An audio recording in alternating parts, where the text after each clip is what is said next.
Então, crianças, como vocês viram no vídeo anterior, falando um pouquinho sobre a adição de fração e subtração de fração com denominadores iguais, a gente vai começar aqui a ler na página 21 da nossa apostila, né? E destacar informações importantes sobre o que a gente acabou de assistir ao vídeo também.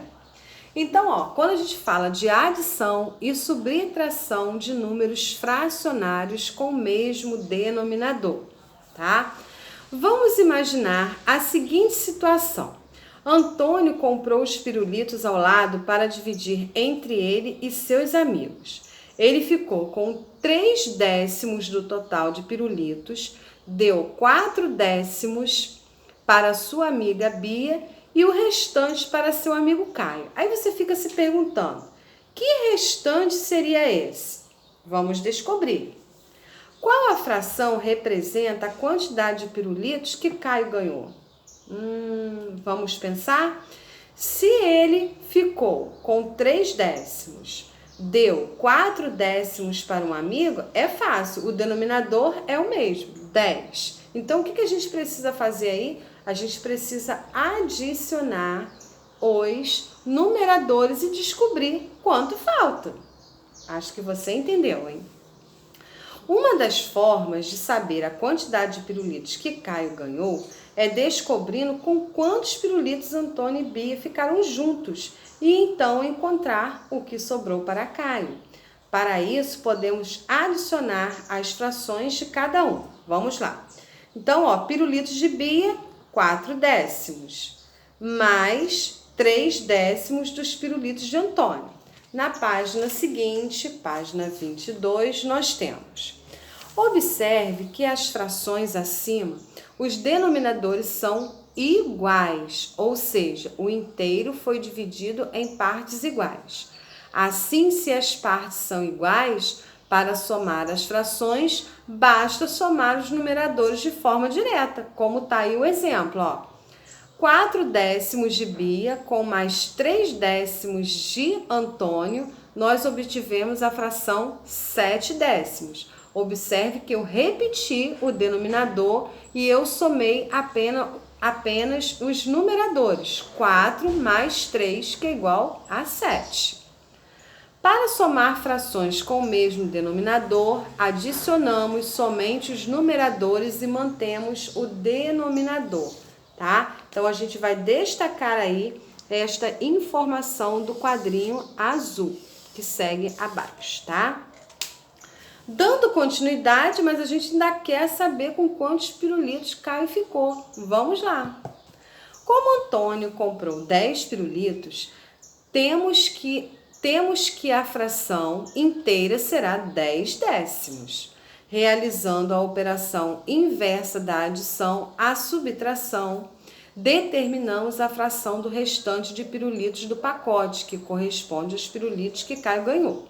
Então, a gente vai pegar o inteiro, que é 10/10, né? A parte inteira, menos a soma dos pirulitos de Antônio e Bia, que deu quanto?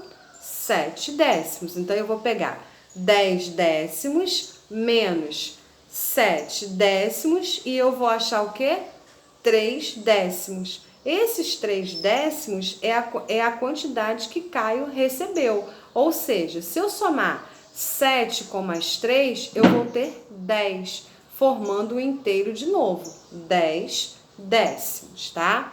Então, já vamos destacar aí. Para subtrair frações com o mesmo denominador, subtraímos somente os numeradores e mantemos o denominador da mesma forma, tá? Então, tanto para subtração quanto a adição da fração, nós mantemos o que é o denominador, que é o inteiro, que é o todo, né? E só realizamos a operação nos numeradores, tanto na adição quanto na subtração. Portanto, 3/10 é a fração que representa os pirulitos que Caio ganhou. A soma entre as frações que representam a quantidade que cada um recebeu é o total de pirulitos que que representa o inteiro. Então, vamos lá. 4 décimos mais 3 décimos mais 3 décimos formou 10 décimos. Observe que o 10, que é o inteiro, é o denominador, ele está presente em todas as frações. E os numeradores é a parte recebida por cada criança. No total, vou repetir o denominador e adicionar apenas as partes recebidas pelos colegas. Antônio, Bia e Caio, tá? Como os numeradores representam a quantidade que cada um recebeu, é possível somá-los. 4 com mais 3 igual a 10. O denominador não muda, pois ele representa a quantidade em que o todo foi dividido, ou seja, 10 pirulitos.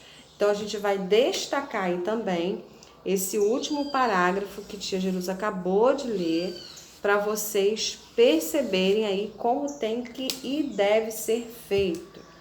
Agora nós temos aí um exercício resolvido para ajudar a gente a fechar, né, esse raciocínio. Então, o que nós temos aí, ó?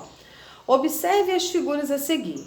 Escreva adições das frações que representam cada parte dos círculos para determinar a fração que representa o todo em cada caso. Então, nós temos aí, acima, o exemplo de cada fração e abaixo nós já temos aí o exercício, como o próprio nome diz, resolvido, dando cada situação. Qual é a resposta? O primeiro passo para resolver essa questão é observar em quantas partes iguais o círculo foi dividido em cada caso e escrever e somar as frações. Gente, isso é muito importante. Quando a gente fala de fração, a gente sempre tem que ter esse raciocínio. Em quantas partes o meu todo, o meu inteiro foi dividido. Só assim a gente vai começar a entender esse mecanismo, tá bom? Tia Jerusa já falou isso em aulas anteriores e a gente tem que estar, ó, ligados. Então, ó, na primeira fração representada aí, aqui o círculo não foi dividido em nenhuma parte, portanto, ele representa o todo, ou seja, o inteiro. Pode ser representado por qualquer fração em que o numerador e o denominador sejam números iguais.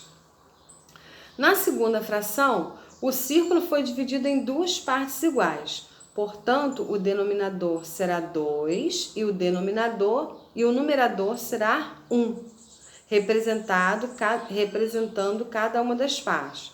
1/2 mais 1/2 igual a 2/2, tá? 2/2 representam o círculo inteiro.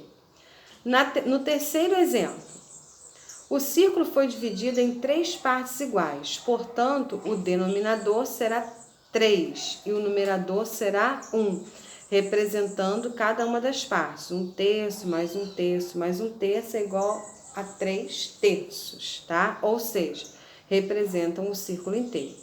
E no último exemplo, nós temos o círculo foi dividido em 4 partes iguais, portanto, 4 será o denominador e 1 será o numerador, representando cada parte aí. 1/4 mais 1/4 mais 1/4 é igual a 4/4.